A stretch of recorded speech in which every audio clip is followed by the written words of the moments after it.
Cidade FM, no combate ao coronavírus. Trazendo a Cidade FM no combate ao coronavírus. Bom dia, Luciano Veiga. Bom dia, Renato Alves. Bom dia a todos os queridos amigos ouvintes da Cidade FM nessa manhã gelada de quinta-feira. Será que o inverno realmente chegou agora? Rapaz do céu. Tá trincando, como fala, frio né? demais, né? Tá muito frio. Acordei aí, acho que 13 graus nesta manhã de quinta-feira. Você acorda por volta de 5, 5 e meia? 5 e meia da manhã, 6 horas. Junto, então, mais ou menos esse horário aí. Aí vem de moto. Rapaz do céu, chega a mão aqui congelando. Quase que não abre o microfone aqui. Bom, já estamos ao vivo também na página do Facebook. É o facebook.com/Rádio Cidade Itu.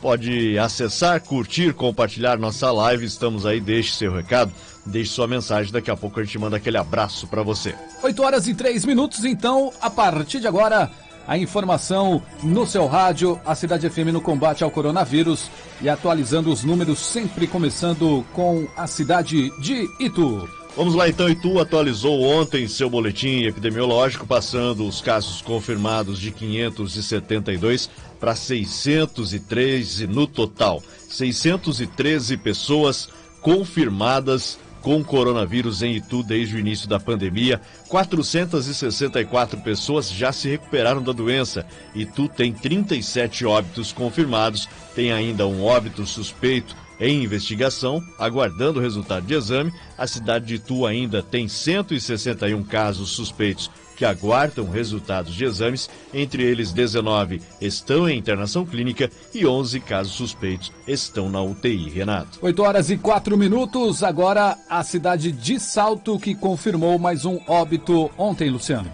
Pois é, lamentável, né? A gente não gosta de anunciar aqui os óbitos, sempre uma vida perdida, né? Uma família que chora a perda de um ente querido. Essa confirmação em Salto, totalizando 8 óbitos no município. Uma mulher de 61 anos com histórico de diabetes e hipertensão. No total, 247 casos confirmados desde o início da pandemia. 196 pacientes já se recuperaram da doença. Salto tem 8 óbitos confirmados, 75 casos que aguardam os resultados de exames, Renato. A Prefeitura de Sorocaba também atualizou os números. 5.672 casos confirmados com a Covid-19, mais 5 mortes confirmadas também.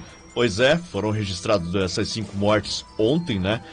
Um homem de 78 anos sem comorbidades, um homem de 68 anos imunodeprimido diabético, um homem de 66 era paciente oncológico, uma mulher de 72 anos hipertensa, homem de 41 anos sem comorbidades.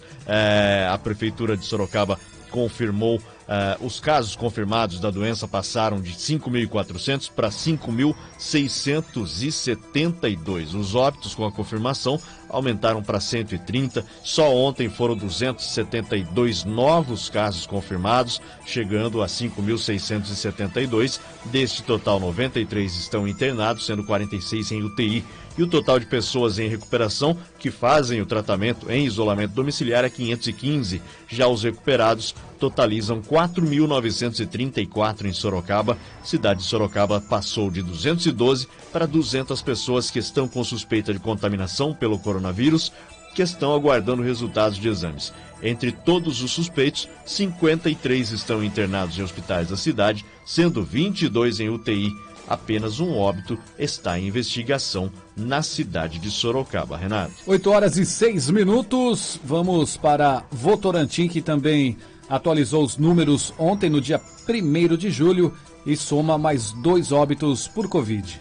Pois é, Votorantim, somando mais esses 2 óbitos ontem, né? 2 mulheres, uma de 91 e outra de 58 anos, as duas com doenças pré-existentes. Além disso, o município confirmou mais 21 casos de Covid, totalizando 537 notificações positivas. Desses, 336 já estão recuperados, 31 seguem internados, sendo 7 em UTI. Já os outros 148 confirmados estão em isolamento domiciliar. Conforme o balanço do Departamento de Vigilância em Saúde de Votorantim, 143 pessoas aguardam resultados de exames que são considerados suspeitos. Desses, 127 seguem em isolamento domiciliar, 17 estão internados, sendo 3 em UTI, Renato. Cidade de Porto Feliz também confirmou mais 12 novos casos de coronavírus. Agora chega a 272 os casos positivos em Porto Feliz. Entre esses 272, 207 já estão curados, Renato. Mais 3 pessoas se curaram em 24 horas em Porto Feliz. 54 pessoas estão fazendo tratamento em isolamento domiciliar.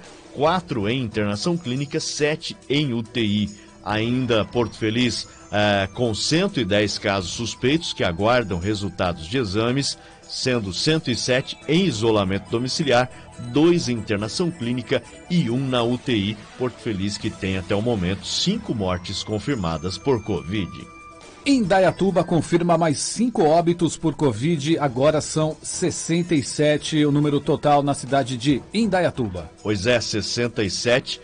Entre esses casos, homem de 78 anos possuía hipertensão, um de 43 anos com hipertensão e obesidade, um homem de 64 anos também com hipertensão, mulher de 90 anos com antecedentes de hipertensão e Alzheimer, mulher de 74 anos com antecedente de neoplasia. Portanto, mais 5 óbitos, chegando a 67 no total. A Prefeitura de Indaiatuba tem 1.733 casos confirmados até o momento. Entre os casos confirmados, 32 estão internados. Além disso, 1.634 pacientes já se recuperaram da doença. 13 casos são considerados suspeitos, que aguardam resultados de exames. Outros casos suspeitos estão em internação clínica, 36 e 32 em UTI. Renato. 8 horas e 9 minutos, 8 e 9 na Cidade FM. Para você que chegou agora, esse é o Show da Manhã, trazendo a Cidade FM no combate ao coronavírus, atualizando os números para você. Aproveito para convidar você, logo mais às 10 da manhã, hoje tem o Saúde Cidade, com a presença do Dr. Emerson Oliveira, que é psicólogo, 10 da manhã no Saúde Cidade. Vamos para Jundiaí, que tem quase 4 mil casos confirmados e mais 5 óbitos também foram confirmados na cidade de Jundiaí. Entre esses 5 óbitos, um homem de 66 anos, portador de doença cardiovascular crônica e diabetes, um homem de 90 anos sem comorbidades, um homem de 74 anos diabético e portador de neoplasia, uma mulher de 86 anos, portadora de doença cardiovascular e pneumopatia crônicas, mulher de 37 anos, portadora de doença neurológica crônica. A cidade de Jundiaí passou de 3.739 para 3.920 casos confirmados de Covid-19, o número de mortes subindo de 183 para 188. Jundiaí já tem 3.197 pacientes recuperados. E a cidade de Cabriúva atualizou, né? Um dia sim, dia não, dia par. O Luciano é que sabe exatamente, mas foi atualizado ontem a cidade de Cabriúva, os números atualizados na nossa vizinha, Luciano. Não tem um dia certo, né, Renato? Não tem assim uma sequência, então às vezes divulga, às vezes não. Ontem foi dia sim, divulgou um novo boletim, 349 casos confirmados na cidade de Cabriúva, 130 pacientes já estão curados da doença. A cidade de Cabriúva, que tem 17 mortes confirmadas até o momento, 56 casos são considerados suspeitos, que estão aguardando resultados de exames. 8 horas e 11 minutos, 8 e 11. Antes do primeiro intervalo, a gente dá uma passada no Brasil e em São Paulo, os números com Luciano Veiga. O Brasil registrou 1.038 novas mortes por Covid em 24 horas, alcançando a marca de 60.632 mortes até o momento. Os números foram divulgados pelo Ministério da Saúde no início da noite de ontem. Ainda segundo o Ministério, foram registrados 46.712 novos casos, elevando o total de contaminados a 1.448.753, praticamente chegando a 1,5 milhão de pessoas contaminadas com coronavírus. O balanço aponta também que 561.255 pacientes em acompanhamento e 826.866 pacientes já recuperados da doença, Renato, que dá mais de 50% dos infectados. Os estados de São Paulo, Rio de Janeiro, Ceará seguem como os mais afetados da pandemia. O estado de São Paulo superou a marca de 15 mil mortes, causadas pelo coronavírus. Segundo a Secretaria Estadual de Saúde, Foram registrados 8.555 novos casos confirmados e 267 mortes em 24 horas. Desde o início da pandemia, foram 289.935 casos confirmados no estado e 15.030 mortes até o momento. A taxa de ocupação dos leitos de UTI no estado de São Paulo é de 64,4%. Há ainda 5.422 pacientes internados em unidades de UTI, 7.999 em enfermarias. O total de internados subiu para 13.421. Desde o início da pandemia, mais de 44 mil pessoas já se recuperaram e receberam alta hospitalar. Segundo a secretaria, são 157.845 pessoas recuperadas da doença em todo o estado de São Paulo. Renato. Cidade FM, no combate ao coronavírus. De volta por aqui na Cidade FM, no combate ao coronavírus. Vamos agora dar aquela passada também nos números pelo mundo, Luciano. 10.712.304 pessoas infectadas em todo o planeta, Renato. Os Estados Unidos lideram essa lista com mais de 2.600.000. O Brasil chegando quase a 1,5 milhão de infectados. Na segunda posição, o número de mortes em todo o mundo, 516.552 pessoas que já perderam suas vidas em todo o planeta. E o número de recuperados quase chegando a 5,5 milhões, Renato. 5.499.628 pessoas que já se curaram, já se recuperaram da doença. O Brasil ocupando aí o topo dessa lista de recuperados, com mais de 800 mil pessoas que já estão curadas da Covid-19, Renato. 8h18 e vamos passar agora então a taxa de isolamento em Itu e região também, nesta segunda e terça-feira. Pois é, lembrando sempre, temos um dia anterior, né? Portanto, ontem foi divulgado a taxa de isolamento social da terça, hoje será divulgada a de ontem, assim por diante. Na terça, 41% de isolamento social em Itu, segunda-feira também 41%. Lembrando que voltamos à estaca zero, né? Portanto, essa taxa de isolamento já era para ter aumentado. 2 dias seguidos, com 41%, era para ter aumentado já essa taxa de isolamento social. As pessoas devem ficar em casa. Lembrando que temos também um novo decreto estadual sobre o uso obrigatório de máscaras. As pessoas podem ser multadas em até R$500. E em Itu tem um decreto municipal também para o uso de máscaras. A multa pode chegar até R$100. Salto teve um dos piores índices de isolamento social de toda essa pandemia. Na terça-feira, 39%, segunda, 41%. Sorocaba, que está surpreendendo, até melhor que Itu e Salto. Na terça, 42%, na segunda também 42%.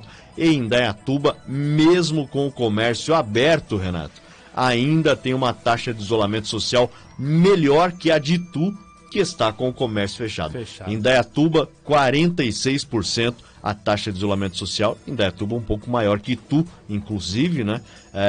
Com uma taxa melhor que Itu, que Sorocaba, que Salto. Essas 3 cidades, lembrando, estão com comércio fechado, apenas serviços essenciais em funcionamento. 8h20 e a Câmara aprova a PEC que adia para novembro as eleições de 2020. Já era esperado, né? A Câmara dos Deputados aprovou ontem essa proposta de emenda à Constituição que adia para novembro as eleições municipais, também em razão da pandemia, né? Pelo calendário eleitoral, o primeiro turno estava marcado para 4 de outubro e o segundo para 25 de outubro.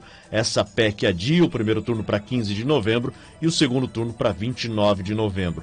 Caso um município ou estado não apresente condições sanitárias para realizar as eleições em novembro, o Congresso poderá editar um decreto legislativo designando novas datas para a realização do pleito, tendo como data limite o dia 27 de dezembro ainda deste ano. Como o texto já tinha sido aprovado pelo Senado, ele segue agora para promulgação pelo Congresso Nacional. A sessão está marcada para agora de manhã. 8h21 e quase 12 milhões de trabalhadores formais já tiveram redução de salário ou até o contrato suspenso. Pois é, Renato. 11.700.000. Esse é o número de brasileiros que tiveram a redução da jornada e salário ou a suspensão do contrato de trabalho durante a pandemia. De acordo com dados do Ministério da Economia, até o dia 26 desse mês, programa do mês passado, melhor dizendo, 26 de junho, o programa criado para preservar empregos formais durante a pandemia reunia um total de 11.698.243 acordos fechados entre empresas e trabalhadores. Esse valor representa 36% dos trabalhadores formais do setor privado, Renato. Já pensou? 36% de todos os trabalhadores em todo o país tiveram aí, portanto, ou a jornada e o salário reduzidos, ou a suspensão do seu contrato. Segundo dados da Pesquisa Nacional por Amostra de Domicílio Contínua Mensal, a PNAD contínua do IBGE, o país tinha no trimestre encerrado em maio pouco mais de 32 milhões de trabalhadores formais, incluindo aí os trabalhadores domésticos. 8h22, a Cidade FM no combate ao coronavírus dentro do Show da Manhã. E o governo de São Paulo também define centros de pesquisa que vão testar vacina contra a Covid-19. É a nossa esperança, né, ter logo essa vacina em mãos para podermos todo mundo ficar imunizados e enfrentar esse vírus. O governo do estado de São Paulo anunciou que foram definidos os 12 centros de pesquisa que vão fazer os testes da vacina contra a Covid, desenvolvida em parceria com o laboratório Sinovac no Brasil. Os testes coordenados pelo Instituto Butantan serão feitos com 9 mil pessoas em 6 estados: São Paulo, Brasília, Rio de Janeiro, Minas Gerais, Rio Grande do Sul e também no Paraná. O governo estadual espera a aprovação da Anvisa para que esses testes da fase 3 sejam iniciados ainda nesta semana, imediatamente após a autorização. As fases 1 e 2 de testes já foram concluídas na China pela Sinovac. O acordo entre o governo de São Paulo e o laboratório prevê a transferência de tecnologia para a produção em escala industrial da vacina pelo Instituto Butantan. A vacina, se der certo, será distribuída de forma gratuita pelo SUS em todo o Brasil em 2021. Lembrando, essa vacina da Sinovac é uma das mais promissoras, uma das que já estão passando por testes em seres humanos e uma das que tem maior chance de dar certo aí. São muitas as vacinas, Renato, mais de 150 vacinas em todo o mundo em processo de teste, processo de fabricação, e essa é uma das que estão em estágio bem avançado. 8h24 e vacina desenvolvida por a BioNTech e Pfizer, é isso, Luciano? Para a Covid-19 mostra potencial em testes em humanos. Exatamente, mais uma, né, Renato? Mais uma esperança pra gente aí. Essa nova vacina para a Covid-19 também está em estágio avançado, né? Foi desenvolvida, como você disse, pela BioNTech e pela farmacêutica Pfizer, mostrou potencial, foi bem aceita no estágio inicial em testes em humanos. Inclusive, a empresa afirmou que os testes de 2 dosagens da vacina em 24 voluntários saudáveis mostraram que depois de 28 dias, os pacientes desenvolveram níveis mais altos de anticorpos para a Covid do que os normalmente observados em pessoas infectadas. Só para lembrar, né, Renato, fazendo um parênteses, as pessoas de repente podem falar: poxa, mas por que tanta demora para chegar uma vacina, né? Justamente porque envolve esse processo de testagem, né? A gente não pode sair distribuindo medicamento para as pessoas sem haver uma comprovação de eficácia. Portanto, você percebe que foram 2 doses com intervalo de 28 dias entre cada dose. Então, é feito esses testes com, primeiro, um número pequeno de pessoas, né? Caso haja alguma contraindicação, será menor o dano, né, a essas pessoas, e depois com um número muito maior. Por exemplo, a vacina da Sinovac vai ser testada no país em 9 mil pessoas. E essa vacina da Pfizer é uma das 17 que já estão sendo testadas em seres humanos durante essa corrida global aí, né, para encontrar uma imunização contra o coronavírus. Essa é a 4ª vacina em estágio inicial com resultados promissores em testes com humanos. Há ainda a vacina da Universidade de Oxford, que também está sendo testada no Brasil, inclusive em São Paulo, né, junto com a farmacêutica AstraZeneca. Está chegando já a fase 3 de pesquisas, inclusive com testes aqui em São Paulo e no Rio de Janeiro. Essa de Oxford é uma também que tem grande chance de ser aprovada já a partir do início do próximo ano, Renato. 8h26, esse é o Show da Manhã. MEC divulga diretrizes para a volta às aulas presenciais, mas ainda não estabelece a data para o retorno às aulas. Nem tem como, né? Ainda não chegamos, segundo especialistas, ao pico da Covid aqui no país. Portanto, o Ministério da Educação divulgou essas diretrizes para a volta às aulas presenciais. Entre elas estão o uso de máscaras, distanciamento social de 1,5 metro, o estímulo a reuniões online, afastamento de profissionais que estejam em grupos de risco.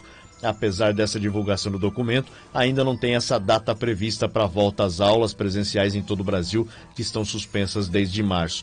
A portaria com as diretrizes já está disponível no site do Ministério da Educação. O Ministério também anunciou que dará internet gratuita para alunos de universidades e institutos federais em situação de vulnerabilidade. A expectativa inicial é atender a 400 mil estudantes e depois chegar a 1 milhão de estudantes. Nada mais justo, né? As pessoas precisam de internet. A grande dificuldade de muita gente durante essa pandemia, muitas crianças e adolescentes para estudar, é justamente a falta de um tablet, a falta de um celular, de um notebook, de um computador e principalmente a falta de acesso à internet em todo o país. 8h27. Renda Brasil, que é o novo Bolsa Família, poderá pagar até R$300 por mês a beneficiários, Luciano. Já falamos sobre esse programa aqui, esse projeto, né? O governo está preparando essa proposta que vai enviar ao Congresso Nacional para unificar o Bolsa Família e alguns outros programas sociais existentes no país. O novo programa, chamado provisoriamente de Renda Brasil, poderá pagar até R$300 por mês aos beneficiários. O valor ainda pode mudar, claro, dependendo do número de programas que vão ser incorporados. A proposta ainda está em estudo no governo, mas uma das ideias é mudar o conceito do programa. Para ter acesso ao Bolsa Família, por exemplo, o candidato não pode estar trabalhando. O Renda Brasil vai permitir que o beneficiário tenha outra fonte de renda, mantendo o recebimento do benefício. A expectativa do governo é que esse programa chamado Renda Brasil e outro programa chamado Carteira Verde Amarela, que também está em andamento, estejam já prontos em outubro para suceder esse auxílio emergencial que foi criado durante a pandemia e agora foi prorrogado por mais 2 meses. Renato. 8h29. Vamos para a última, Luciano, que é um tema bacana, né? A notícia aqui que vai ser falada agora cabe até para o nosso tema, que será daqui a pouco às 10 da manhã dentro do Saúde Cidade. Brasileiros estão com medo do coronavírus. O doutor Emerson Oliveira estará aqui para a gente falar a respeito disso, né? O transtorno mental, o que pode causar esse medo, enfim. Brasileiros estão com medo do coronavírus. E aí, Luciano? Lembrando que o Saúde Cidade também tem a live no Facebook para as pessoas participarem, né? Curtirem, compartilharem. Para você que de repente está aí na frente da tela do computador, deixa rolando lá e ouvindo o Saúde Cidade, claro, se informando e se orientando aqui na Cidade FM. Você tá com medo, Renato, do coronavírus? Lógico. A gente se cuida bastante, né? Começa, por exemplo, hoje esfriou, deu aquela esfriadinha, já começa a garganta a arranhar, principalmente porque aqui no estúdio tem um ar-condicionado e a gente fica falando, e isso é normal, né? Você tem que estar hidratando a garganta, a água está aqui do lado, né? Então você tem que estar hidratando. Mas essa pesquisa aponta, Renato, que 47% de todos os brasileiros têm muito medo de contrair o novo coronavírus. Além disso, 51% só saem de casa quando é inevitável. Eu estou incluso nesse 51%, só saio porque precisa. A pesquisa foi feita nos dias 23 e 24 de junho, com 2.016 pessoas, a margem de erro é de 2 pontos percentuais. Entre os entrevistados, 31% afirmaram ter um pouco de medo, 19% não têm medo e 3% informaram já terem sido infectados. Em contrapartida, caiu o número dos que estão totalmente isolados. Na pesquisa feita em abril, o índice chegou a 21%, caiu agora quase pela metade, 12%. A proporção dos que disseram sair de casa apenas quando é inevitável é 51%, mesmo índice de abril. Quem toma cuidado, mas ainda sai de casa para trabalhar, realizar outras atividades, representa 34%. Já 3% dos entrevistados afirmaram que não mudaram a sua rotina. Ou seja, tem muita gente ainda indo para a rua, chamado, ditado popular, à toa, né? É isso aí, Renato. Grande abraço para você, uma ótima sequência de trabalho. A gente tá de volta amanhã a partir das 8 da manhã. Valeu, Luciano. Forte abraço. Até amanhã, a partir das 8, abrindo o show da manhã, a Cidade FM no combate ao coronavírus.